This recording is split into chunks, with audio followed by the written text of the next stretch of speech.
BTV 뉴스가 대구 지역 시민사회단체와 함께 지역의 각종 이슈와 현안을 모색해보고 대안을 짚어보고자 마련한 NGO 발언대 시간입니다. 오늘은 내년까지 9천억 원을 들여 건강한 노사문화를 선도하는 국내 대표 도시로 만들겠다며 발표한 대구시의 정책에 대해 문제점은 없는지 또 대안은 무엇인지 논의해보도록 하겠습니다. 대구 시민사회단체 연대회의 장지혁 운영위원장 모셨습니다. 위원장님 반갑습니다. 반갑습니다. 네.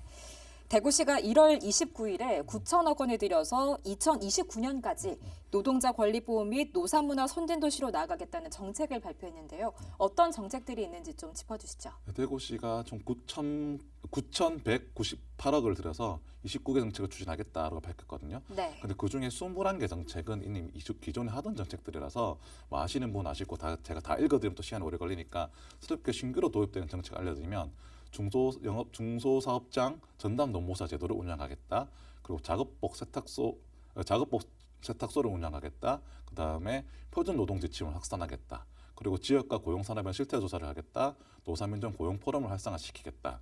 그리고 생활임금제를 도입하겠다. 그리고 또 하나 마지막으로는 근로자 복지제도 확충하겠다. 이 8개 제도가 신규로 확정되는 건데요. 네. 사실은 이게 규모는 이제 좀 너무 많아서 저도 놀라서 좀 세부적으로 좀 살펴봐야 했는데요. 오늘은 좀 세부적으로 살펴보는 시간 가지도록 하겠습니다. 네.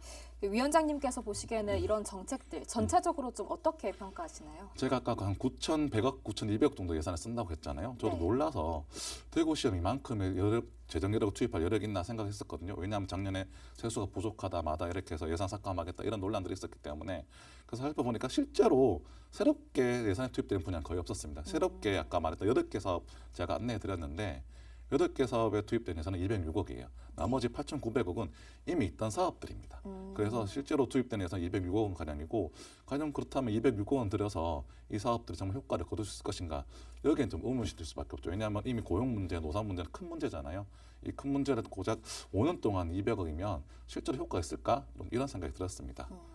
이게 9천억 원이라고 하니까 좀 네. 예산 규모가 커 보였었는데 네. 8,900억 정도는 이전에 원래 진행되던 거였고 이번에 신규 사업 8개 정도는 200억 원 정도다 네. 말씀하셨습니다. 그럼 이제 개별 정책들에 대해서는 좀 어떻게 보시는지도 궁금합니다. 일단은 개별 정책은 꽤 괜찮은 정책들은 있습니다. 만약에 그래서 영세사업장과 전담 노무사 제도 같은 경우는 사실 영세사업장 같은 경우에는 이 노동법을 안 지킨 사업장이 꽤나 많잖아요. 이런 경우는 사람 일부러 안 지킨 간혹 악독한 사람이 있습니다만은 대부분 몰라서 안 지킨 것도 많고 네. 노동자도 자기 권리를 모르는 경우가 꽤나 많거든요.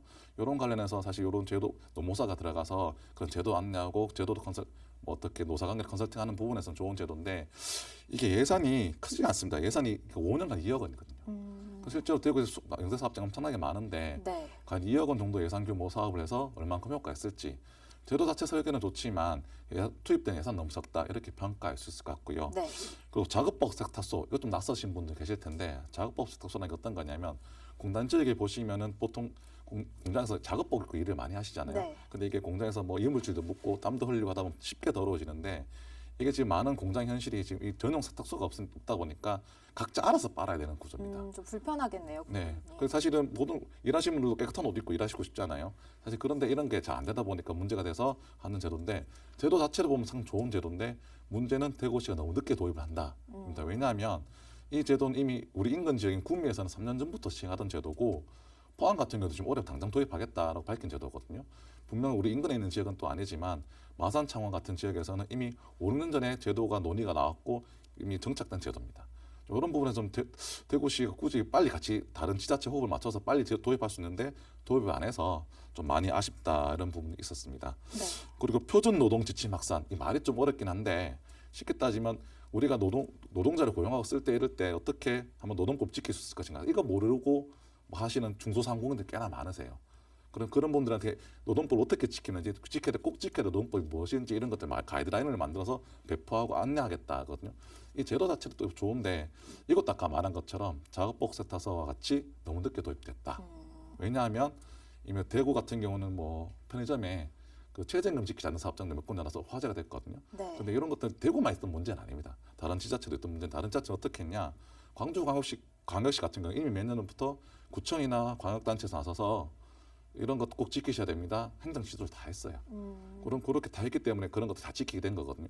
이런 것들 이미 있는 제도들을 도입하는 건데 이런 것 좀 늦게 도입해서 좀 대구 시민으로서 좀 억울한 감이 있다 이런 평가를 좀 할 수 있을 것 같고요.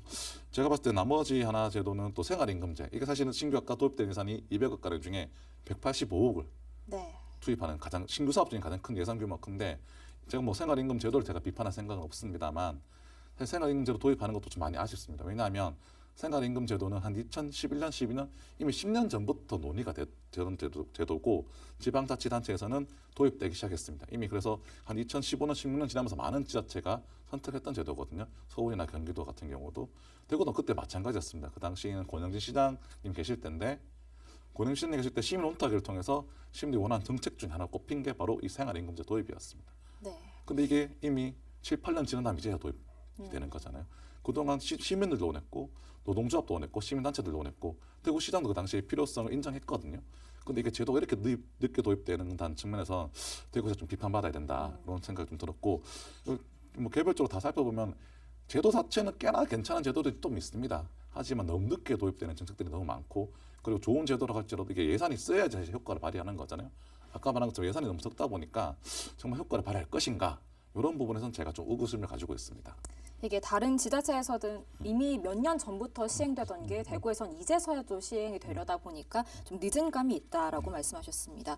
개별 사업들을 살펴봐도 이게 노사 문화를 선도한다거나 근로자 보호에 크게 영향을 미치기는 또 어려울 것 같다고 생각하시는 것 같은데 어떻게 그럼 좀 개선을 하면 좋을까요? 이게 가장 근본적인 문제는 대구시가 어떤 노동정책 컨트롤 타워가 없다는 겁니다. 대구시도 신규 사업을 발표하면서 마지막에 뭐냐면 대구시 노동조직 전담 조직을 강화하겠다라고 밝혔거든요. 네. 근데 여기 투입된 예산이 8천만 원입니다. 대구시의 인구가 200만 명이 넘는데 이게 8천만 원으로 이 노동 전담 조직이 제대로 굴러갈 수 있을까요? 절대 굴러갈 수 없죠. 그리고 노동정책이라는 게 당장은 물론 사업주와 노동자 간의 문제고 사실 많은 권한이 노동청에 있는 것도 현실입니다. 네. 하지만 기본적으로 많은 뭐 지방 소멸, 인구 감소 이런 우리가 문제를 안고 있잖아요. 예를 들어서 대구의 조사는 아닙니다. 부산 지역 청년들을 대상으로 했을 때 이 왜 부산을 왜 떠났냐?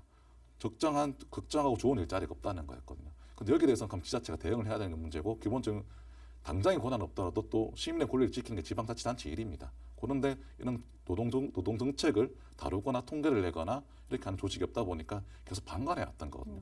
이 방관 효과를 이제서야 받는 것이고 뒤늦게 좀 깨달았지만 이게 다시 노동 전담 정책 부서를 만들어서 이 부서가 전반적으로 노동 정책 컨트롤할 수 있는 그렇게 시스템을 좀 만들어야 된다 이렇게 생각합니다. 네. 지금까지 이런 노동 정책들에 대해서 좀 많이 말씀을 해주셨는데 거듭 강조하시는 이유가 있을까요? 사실은 우리가 노동 정책, 사실은 뭐 여러 가지 정책 중에 한 가지라고 생각하기 쉽지만 우리 삶 속에서는 상당히 큰 부분의 노동이라는 게 뭐 아나운서님도 아시겠지만 하루에 8시간, 7시간 보내는 곳이 직장이잖아요. 네. 내 인생의 3분의 1을 보내는 곳이란 말이에요.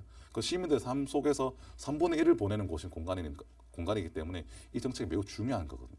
그것 때문에 지자체가 방관해서는 안 되고 적극적으로 나서야 되고 특히 대구시 같은 경우는 여전히 이 노사 문화, 노동 문화가 후진적인 양상도 있습니다.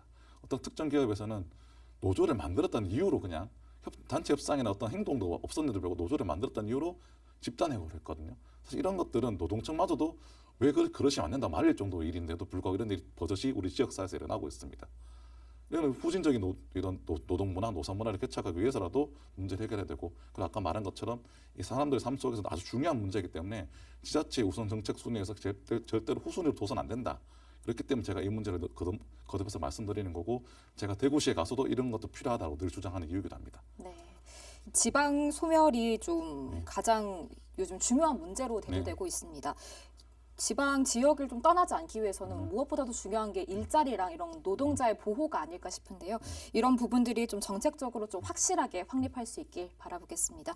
오늘 말씀 여기까지 듣도록 하겠습니다. 고맙습니다.